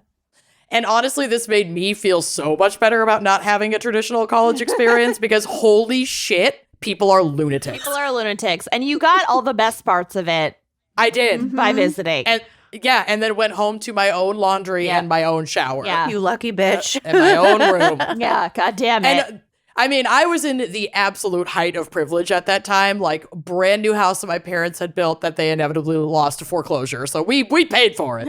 But like I had this basement. Literally didn't pay for it. But anyway. Well, I mean, they paid for it through their bankruptcy. So I didn't pay for it. I They can make paid that for joke it. because I also have family foreclosure in my history. Right. Well, and also they literally did pay for it. No, I in a bankruptcy. It wasn't. But anyway. So 2008 was a time. Ticket. The lower floor, like the basement, had like a walkout patio, a kitchenette, a living room with a kitchen, a private bathroom, and 2 bedrooms, and that was my half of It the was house. your own apartment. It was my your own apartment. luxury With apartment. like a cellar of free vodka from your dad's job. Oh yeah. Yeah, because I had built it to eventually be like a mother-in-law's quarters for one of my grandmas, but didn't make it that far. Anyway, No one. I don't made it remember where that I was far. going with this, but I'm just going to College. keep going. So, college, right. That was my college experience. So, I'm just going to read a bunch of my favorites that I pulled from the web. Cool. This first one has me, Amanda. Hi, I'm the problem. It's me, written all the fuck over it. This is from a submitter named Kate Edwards, who posted this to Facebook. Quote, one of my roommates was notoriously late on projects. So why would I expect final projects to be any different? I was already in bed trying to get a decent rest so I'd be prepared for my 8 a.m. art history final. Oh. That should be illegal. Yeah. When my roommate bursts in saying we need to move everything important because she had to flood the room. She was completely serious. She was going to flood the room so it would ruin her too far behind project that she knew she had no chance of finishing in time. Oh, that's Call me. the RA, Yeah. get a note saying she needed an extension on her project due to unforeseen circumstances. I would have 1,000% thought about doing this. Yeah. I definitely considered getting like gently hit by a car at Oh one my point God. to try to like get more Jesus time Christ. to finish. Desperate times, man. I mean, I could use some good insurance money to finish paying for this wedding. So maybe I should get gently hit by a car. Well, now you said it. So now you're Allegedly. fucked. Allegedly. Speaking of flooding the room, metaphorically. my cousin Blobbert, Blob for short. Blob for short, Bobby boy. lived in a house like near campus, and they just decided to completely eat their security deposit for the house and have a beach party. Yeah. So they filled the whole place with sand and then charged admission Yep. to recoup their security deposit. That was a whole thing. I Were there cannot. mites in the sand? I a la just can't Succession? believe the gall Yeah. or the reaction of the landlord. Can I'm you sure. imagine? No. That is why you don't become a landlord. I Yeah. mean, Not in fuck Iowa landlords, City. but that does really suck.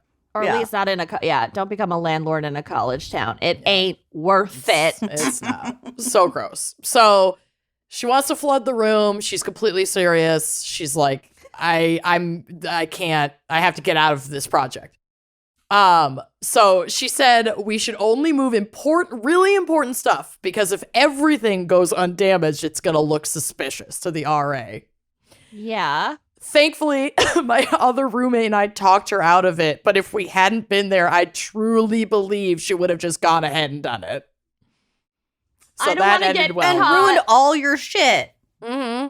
And if you got caught, you'd be expelled. Oh yeah, for sure. For Oh sure. my God. And I actually, you do get desperate yeah, you when do. you're a procrastinator like Yeah. I am. Oh You yeah. get fucking insane. Yeah. And I credited that story to the wrong person at the top. That was submitted by Jill Ryan Hayer. This next one is from Kate Edwards. Quote, my roommate in the dorms wore a puppet on her shoulder. And if you asked her a question, she would answer with the puppet. Oh no. It was a puppet No. of a griffin, which is a mythological creature that is a combination of lion and eagle. It sucked. It sucked. That's my favorite part. It sucked. Can you imagine that's your roommate? I sure can't. Can't Can you imagine? I can't imagine it. I can. am blown away. Lucy, I can't. I had 2 random roommates. Yeah. Puppets? Neither one were super great. There were no puppets involved, but one of them I'm pretty sure was like ex-Mennonite. I'm sure. One of my Rural roommates- Iowa, let's go. Yeah. One of my freshman roommates just like decided that she wanted her own room, so she took the Yup. common room. I remember that. Oh, yeah. I was like, but that's Okay. the common room. By definition. Like at the time I let it happen, but new me would have been like, no. We all sleep in our extra long twin on top of each other, or none of us knew. Yeah. So she finishes off by saying, we also had all the same classes together, and I woke up late more than once to that damn puppet in my face telling me the time. No. Yeah. No. Yeah. Yeah. Oh. I know. I love that one. That I was would have actually committed murder. At the Felony risk murder. of like a too soon moment, I would have burned that puppet. Fair. Yeah. Yeah. Outside. Outside where it's in a pit. Yeah. Yeah. Away off campus. Would have gone taken up off in campus. flames. And then you have to put the ashes in a bucket and toss them in a river so that it can never reform again. Mm-hmm. Okay. This one, like, I think has to be linked to a mental health issue, but the thought of living This with a one? this Not one. the Oh, last one. No, the last one just makes sense. The last one is like Liz Lemon trying to get Yes. a good seat on the subway level of insanity. Liz Lemon trying to get out of jury duty. Yeah, I love it. But like the thought of living with a roommate like this in particular is actually gag inducing, like way more than the puppet. So this was submitted by Tina Eilina. Tina Eilina. Quote, my freshman roommate's bed was lofted across the room from my bed that was lower. So like they were on top of each other like bunk beds, but I pictured like it was lofted across the room. right before I was about to fall asleep, she sat up in bed, turned toward me, and projectile vomited from her bed onto my bed where I was laying down, falling asleep. Oh my God. She then puked half into a trash can and half onto our carpeted floor. And for the next 2 days, like she was sick for days and never cleaned it up. Never cleaned it up. And she says this was following months of foul smells drifting from her closet of dirty clothes that she never washed and sleeping on a sheetless bed on those mattresses that like everybody uses for most of the year. No. She's just like the Charles Schultz. Like, Yeah, what's the Pigpen. Pigpen. Yeah. Yeah. Oh no. Scott had a roommate similar to that his freshman year at GW, Mhm. and Wasn't foul smelling Yeah. kid. Yeah. Heart of gold. Hard to go. But I remember- reeked like hell. I remember Great. one time in our Amanda, you would have hated this. In my dorm sophomore year, we had our communal bathroom that had the whole hallway of girls. There was one bathtub. The rest were showers. I would never use a I communal would, yeah, bathtub. don't use that bathtub. That having that bathtub is worse. Somebody threw up in that bathtub Yep. and then tried to like clean it up with toilet paper and then just tried to wash the toilet paper down the bathtub. That's not how that works. So it got completely clogged with just like floating barf water No. for, I want to say about 5 or 6 days before like the main janitorial team came in. It was bad. Next. Yeah. Oh, I God. can't. So I know that I have mentioned on the show before how I was a really creepy sleepwalker as a kid and did Yes. like really creepy shit. Like the one time I went downstairs and got huge kitchen scissors and just started cutting up my bed sheets. Maybe you had to get down a window. Maybe. Or another time that my mom would check on me in the night and I'd be in the corner of my bedroom slowly peeling off the wallpaper, completely asleep. Or No. reading that dinosaur book really Reading quickly. It's a really good book, Mom. I was haunted. I was a haunted child. Oh, no. I grew out of that, but this roommate apparently didn't and took it to a nasty place. So this was submitted by Jordan Winnick. Quote, my roommate last year sleepwalked every once in a while, and in maybe the second or third week of the school year, while sleepwalking, he came over to where my bed was, peed all over the floor, and then tried to climb into my bed while I was in it.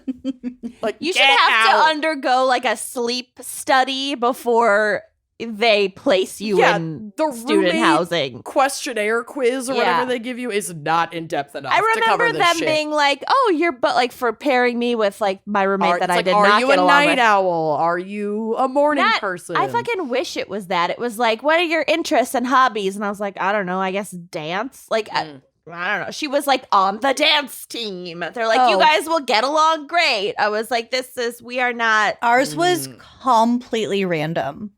There was no questionnaire. That's wild. That's insane. Yeah, we raw dogged it. Ish. We raw dogged those relationships. No. Oh God. Okay. So honestly, when I like picture college life in its most College. like stereotypical form, this is basically what I picture. This is a post submitted by user Zephix321. We had a suite of 6 guys. One of these guys, Ron, was a weird hippie who did all sorts of hysterical things. Example 1, he was barefoot wherever he went, which is not too bad, but we got concerned when it started snowing and he Oh, would still be no. barefoot.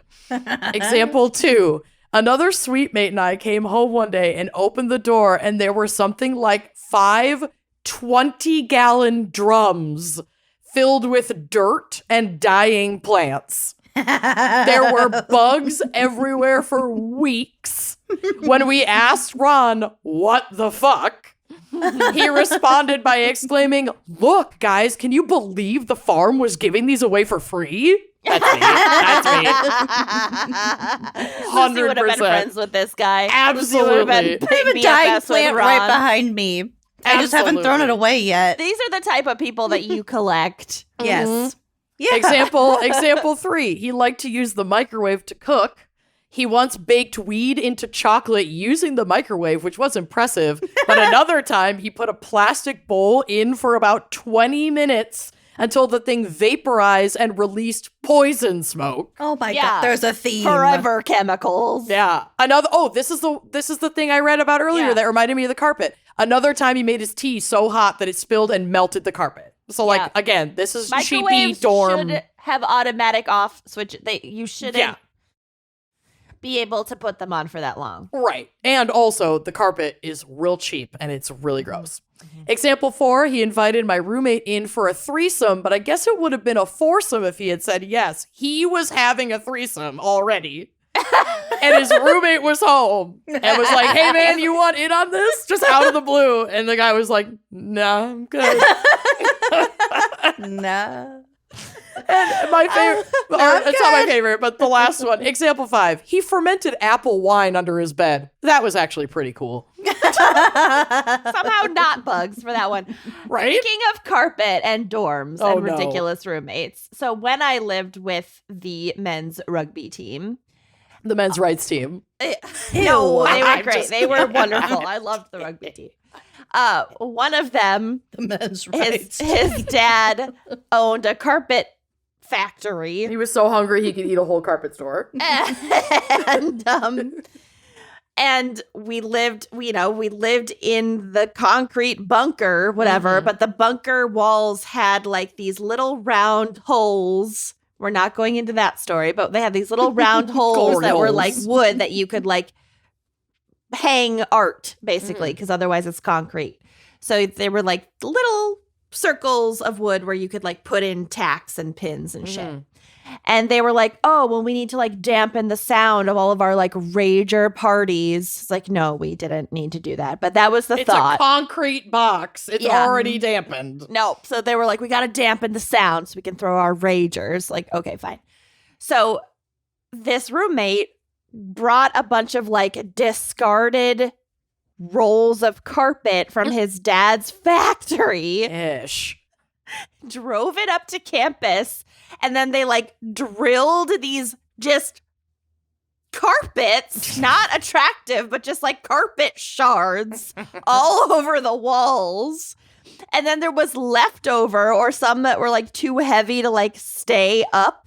So for the entire semester, they just stayed stacked on the floor, rolled up in our kitchenette, and we couldn't use our kitchenette. Cool. Yeah. Great. And Love I that. said nothing about it. It was just like, That's that's what life. it is. Yep. It was a There's completely different time in life. Mm-hmm. yeah. So I feel like Gen Z really does not understand the like post 9/11 and like anthrax hysteria Anthrax. that had an absolute chokehold on North America in 2001. So like this next story is the perfect example of how seriously we took this shit and how terrified everybody was. Like hashtag global trauma. Y'all, the pandemic is your first one. Okay, guys, we walked so you can run. Yeah. It slaps. Anyway, this was submitted by Astute Stoat. My drunk roommate discharged a fire extinguisher in the elevator late one night. And this being 2001, early the next morning, a paranoid newspaper delivery boy thought the yellow foam was somehow anthrax and called 911. At 7 a.m., the entire dorm, which is about 400 people, was evacuated by firemen in full-blown hazmat suits. They were all put onto buses and quarantined in a university cafeteria by order of the Royal Canadian Mounted Police. Oh, no. Nobody at that point knew what was going on. Only when I heard rumors about a mysterious whitish powder in the elevator did I remember my roommate holding a fire extinguisher as he came back the night before. And it clicked, you guys. The cops were painstakingly interrogating all 400 residents one by one. The source of the anthrax. Yeah. So I rushed to tell them it was just a huge misunderstanding. I told them to check our room, which they did. And they found my still passed out roommate lying in bed, cuddling an empty fire extinguisher. Zach's parents found him hungover or still drunk, cuddling a giant traffic cone once in high school. I found my ex hungover in a closet, cuddling an empty jug of milk. Ick. Yep. Boy loved milk. Could have been wet anthrax. Could have been wet anthrax. So they were able to let everyone go and cancel the Army Biological Warfare Response Team that had been called and was on its way. Oh, the waste of resources. This is amazing. They were trying to keep it under control. Yep. The weirdest part was having to explain to my sociology professor that I missed the midterm that day because I was quarantined by the RCMP, the Royal Canadian Mounted Police. And then my room flooded, and then my car rolled 3 times. Tom confronted the burglar. And then the anthrax team came, and there was a hazmat suit, and then I confronted the burglar, and then I told them that they found my roommate. I lit the Griffin puppet He was on cuddling fire. the fire And extinguisher. then the puppet talked to me, and I'm under a lot of stress. Can I confess something? Yes. What? Until now, I thought it was the Royal Canadian Mountain Police. Mountain? Not mounted? Mountain. Oh, honey, Mounties. no. Mounties. Yeah, so what did you... They hang out in the Mountie mountains. was like... Oh my They're God, always a in the nickname for mountains. mountains. Look at those Mounties. I am now only Canada calling has mountains some Mounties. mountains. Canada's got a lot of mountains. Mountains Got are a lot of Mounties now. not mountains. I have too. never in my life even considered that it was mounted police. They're on horseback. Yeah. Well, at least the OGs in the were. mountains. In the mountains. Well, you know what? Of I Canada, thought the narwhals vast- were mythical. Yeah, so- we all Yeah. have our issues. Yeah. And I didn't think bathtubs were made of teeth. I thought it was maybe the same chemical structure as teeth. I'm gonna move on now. This next one was submitted by DMAC1228. We always used to leave the doors to our dorm room open as the suite door, like the main suite door, remained locked. So I was alone in my room, sitting at my computer, and I felt a fart. My stomach had been upset earlier, so I'm like trying to gently squeeze out the fart when suddenly 2 hands jab into my side and I hear a scream behind me. And I shit my pants. My roommate is laughing because he just scared me, and I look up at him boasting in his glorious scare and said, I just shit myself. He's still oblivious. I say, I literally just shit myself. There is shit in my pants right now. And then I leave the room, and I leave no room for misinterpretation this time. His smile is slowly draining as he realizes that retaliation is going to be severe, and the roommate quickly escapes the room in fear for his life, and I grab a change of pants and hobble to the shower to plot my revenge. I do not know what the revenge was. Timing is everything. Everything. Like right when you're working. On a gentle fart. And then just made him, popped him like a balloon. yeah, farted it right out. Out of nowhere. Nowhere. What if Just this appeared. person had like their headphones on? Like Maybe. no idea. They might have. They my didn't God. know. They didn't hear this person sneaking up behind them. They had no idea. Jesus. Headphones or not, they got Jesus. more than they bargained for. All right, I got a couple more here. I have no words for this next one other than why are men boys? I don't know. And this was submitted by Opiomorph. Okay. People's usernames are telling. Came back from dinner one evening and a friend of mine was out in the hallway in his boxers with 2 girls who were also just in their underwear. Each of the girls had a gallon of milk, which they were pouring on him intermittently, just in the hallway. Evacuate! It's anthrax! It's anthrax. It's wet anthrax. Stop saying wet anthrax. Wet anthrax. He had a paper cup, which the girls, 2 girls, 1 milk cup, which the girls would sometimes pour milk into so he could then pour the milk on himself. I approached and he greeted me and said, hey, so-and-so, check this out. And he had one of his lady friends pour milk into his cup. He took his balls, and only his balls, in parentheses, out of the fly of his, slot of his boxers and proceeded to dunk his balls into the cup of milk in the hallway. He let out a very relieved sigh and assured me that, quote, dipping your balls in milk is the greatest feeling in the world, man. Wow. I thanked him for his advice and continued to my room, and the hall stank of rotten milk for weeks. Ooh, yuck. I still don't know what it feels like to dip my balls in milk. Yeah, right. Yeah, right. Prove it. Until The today. fuck you don't. I'm doing it right now. Yeah. Fucking, yeah, boys. I can't. Yeah, they're disgusting. Okay, this one was submitted by Sensor Speed Racer Cool. Night before Halloween, freshman year. I'm hanging out in my dorm room alone with the door to my room propped open in a feeble attempt to be more quote-unquote social. It's about midnight and I'm rummaging around in my closet trying to find a snack or something when I think I hear a soft knock at my door. I walk out to the middle of my room to investigate, but I don't see anyone in the dimly lit hallway. However, after staring out my door for a few seconds, I notice a shadow moving slightly across the floor just outside. Hello? I call out as I walk to my door, when slowly a man dressed like one of the Saw dolls, but like you want to play a game, Saw Ew. dolls, appears in the doorway.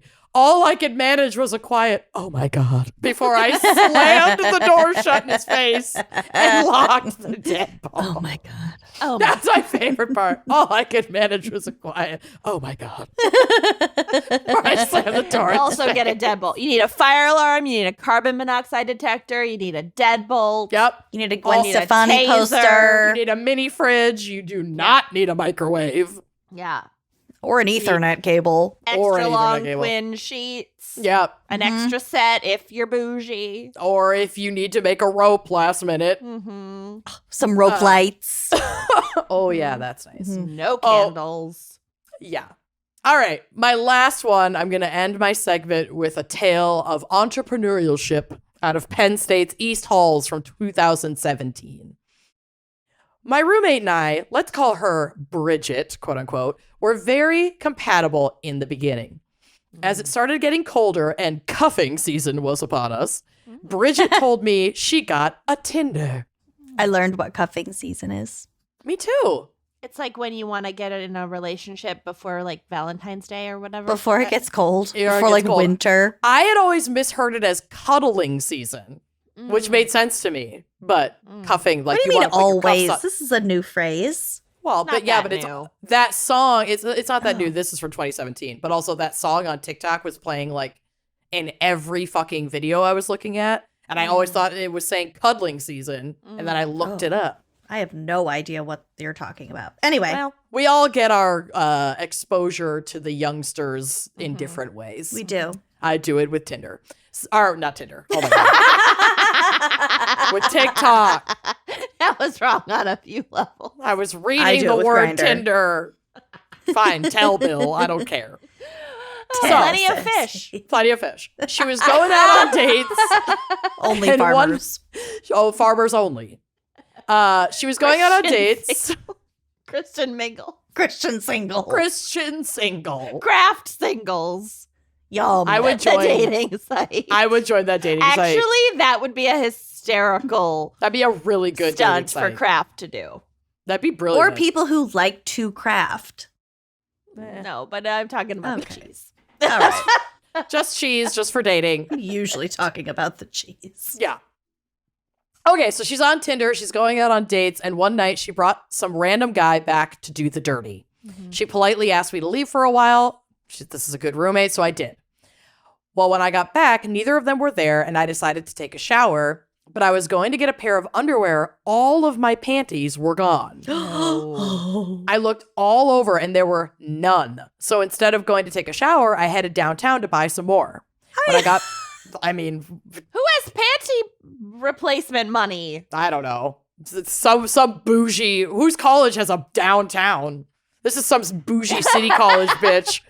Whose college has a down? down- I had Downtown. $82 a semester. Yeah, of And free spending money. Quote, spending money.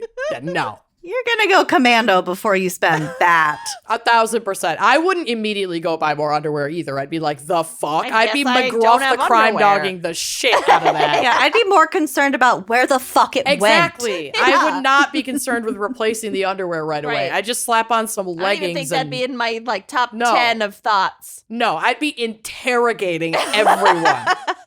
It was there What'd you 20 do with my minutes ago. lavender thong? Where the fuck? Those were 5 for $25 from Victoria's Oh. Secret, and I had to babysit for 6 hours to get that $25. Seriously, yeah. Okay. I think they've raised their prices too now. They I think super it's have. like Oh, 5 for like God. $36. It's like or 4 something. No. for 36. Also, don't get your underwear at Victoria's Secret. It's a scam. It's Okay, a scam. Don't do it. so when I got Terrible back, quality. it's so bad, and so expensive. Okay. When I got back, I confronted Bridget about the underwear issue, and she said that we'll call him Nick, her Tinder date, would not ever do such a thing. Wouldn't steal all of the underwear. This I've person known she this met man for earlier. 15 hours. I know my Tinder date inside and out. That reminds me of Michael Scott. This is a dream that I have had since lunch, and I am not giving up on it. Ham. This is a dream I've had since lunch.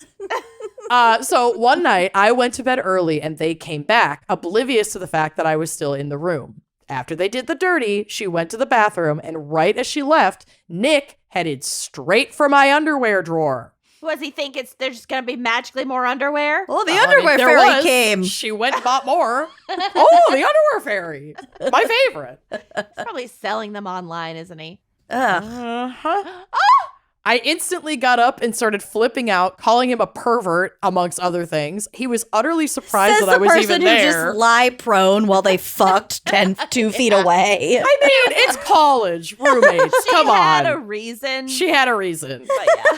And she was already home. If you didn't accidentally fuck in the room with your roommate at some point, did you really go to college? Says the girl who really didn't go to college. So you basically went to college. I basically went to college. You came in college. I super did. So Bridget comes back out from the bathroom or whatever and sees what's happening and starts yelling at him, asking why he only took her underwear. It's like, get your priorities right, Bridget. Bridget's like, what, my underwear isn't Wasn't good enough? You perv. What I wouldn't have given to be a fly on the wall for this fucking fight. All Nick could say was that he sells women's underwear on the side for extra cash and that he couldn't sell hers because that would have been mean of him. Oh, because he slept with her? Because he's sleeping with Bridget, so I can't sell her Unethical. underwear. I don't want other people to smell can't- my girlfriend's No, underwear. I can't shit where I eat, you know? You can't mix business with pleasure, you know? So I don't want I just things to took get your complicated. I mean, I always get your and I only took the clean ones. It's not like I dug through your laundry for the dirty ones or anything. Yuck. I'm gonna throw up. Anyway, she ends this by saying, I ended up transferring dorms because I did not want to see either of them ever again. Because Bridget didn't break up with Nick. Probably not. Probably because Bridget was so concerned about They have why two did beautiful boys. Bridget's such a pick-me girl. She's mad at Nick for not selling her stolen underwear on the side. I mean, that would sting a little bit. It's Would a it? question to ask. Oh, my underwear isn't good enough. I can see how that would sting. This is how Bill and I are going to break up. I find out he's selling Lucy's underwear. Ish. If he got within a mile of my underwear, I'm I'm calling the police. Bridget Please do. to email us. I need this episode to find its way to grown up know. Bridget. I And really I hope. need an update. I'll be so happy because I did pull these from like random spots online. They weren't like listener submissions. So I will be so happy if anyone listening is one yeah. of these people Word or out. knows any of these people. Yeah, share Put this. the word out If on you know like the anyone internet. named Bridget, ask them Yeah. if they dated someone named Nick in college. Bridget's a fake name and Nick is also a fake name. Shit. Yeah. Well, yeah. we're gonna But have the to do more story, digging. the story Give is Kenyon unique 12 enough. minutes. She'll find it. Yeah, she'll have the inside of this person's father-in-law's house in my inbox in an hour. Oh my God. Their annual that's- income. That's my segment. Tax for bracket. today. Thank God. Thank God I'm you went so this route. I'm so glad I did after good- Kenyon's Good game. way to balance out. Oh, well, thank you so much, Kelly Tobin. This was a fun jaunt down memory lane. It really Yes. was. Thank you, Kelly. Thank you all for listening. We'll see you next week. Bye-bye.